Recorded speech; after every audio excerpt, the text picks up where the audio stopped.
welcome back to Dirty Water, Coins and Collectibles. I went to a bunch of banks today to get some nickels, and during my, bank trips, I always ask for half dollars and large dollars. I do have, I want to say, 8.5 or 9.5 boxes. 2, 4, 6, 8. I have about 8.5 boxes of nickels that I'm going to try to go through looking for some of these, some Buffaloes, some War nickels, some 2024s, some V nickels, all kinds of stuff. But the point of this short video is when you go to the banks, always ask for oddities, always ask for half dollars. I tend to find that the lower quantity that they have, you have better luck in finding some silver. There's probably nothing in these. One of these 3 rolls has 2 silvers in it. The bank that I got these 3 rolls from, the teller also had an Eisenhower, so I bought those off of her. And then she reached into her purse and said, I think I have some stuff in my purse. So in her purse she had a silver quarter, some Buffaloes, and another Ike. And she said, give me face value for everything. And I was like, I can't do that. So I got the quarter, the 3 Buffaloes, and an Ike. I gave her $5 for it. I thought that was fair. These really have no dates. One is a 25. Pretty much like $4 for the quarter and $1 for the Ike. We're gonna pop these open. Let me show you this too. So I got my scale and put that right there. Let's see if you can. So 0, 0. I'm gonna get the first roll. It's 225.4. We'll put that back. Second roll, 224.9. Third roll, 225. That's not what they weighed when I first brought them home. So more than likely this one here now, okay, 225.4 is like a normal weight for half dollar rolls. Let's see these Loomis ones. See, 225.5. And then this one, 225.4. So I think this paper is a little bit heavier, but you just never know. So we're going to open up these 3 rolls here. See which one has the silver. My assumption is roll number 1. This one here that has the silver, just because it was 225.4. But let's see. Looks like that one. Yep, 1968. And this one maybe.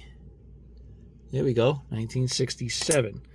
So we have 2 silvers, and I'll run those aside looking for varieties. I don't believe there was anything else in these. Like I said, under a normal circumstances, a 225.4 you would think has nothing in it, but you just never know. This one is maybe some missing the plating. Get that, and then this is the third one. So again, remember to ask when you're going to the banks. Always ask. Most of the time, the tellers just want to get rid of the stuff. They don't want to have to count it every night. So if they do have something, they're pretty much willing to sell them to you, even if you don't have an account. At least that's how it is in my area. This particular teller thanked me for taking these off of her hand. So there's those 3 rolls there. And the other thing, this 1971 Eisenhower, Philly minted. If I put this under the scope, and you take a look at, let's see if I can get this a little bit clearer. Say right about there. You can actually see There's some notching in the E, some notching in the P. You can see down in the L, some notching in the U. So E pluribus unum is thicker. See that little circle is kind of elongated, but if I come up to, look at the S. Look at that notching, the snake's tongue right here in the S, right there. And then kind of the same on this one too here. A little bit of notching there, notching there. There will be notching in the stars as well, but it's hard to show it off. So out of 2 Ikes, one of them was a variety. So that's awesome. Look at how thick of is. So just ask. Don't be afraid to ask, especially if like you see the notching right there in the star. The tellers they want to get rid of most of this stuff. So we have a 1944, and this was an S mint, San Francisco minted quarter. And then these 3 buffaloes. One was a 25, and the other ones are pretty much dateless. I can't really tell. This one, no, the one before that, I don't know. I could try to use my loop, but it doesn't really matter. And this one here was the 25.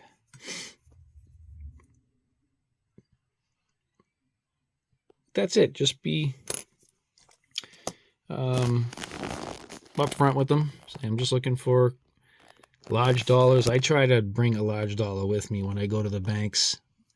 That way they know what I'm talking about. Every time I say, do you have the dollar coins, that they always bring out the Susan B's or the Sacagawea. So I bring one of these typically with me all the time.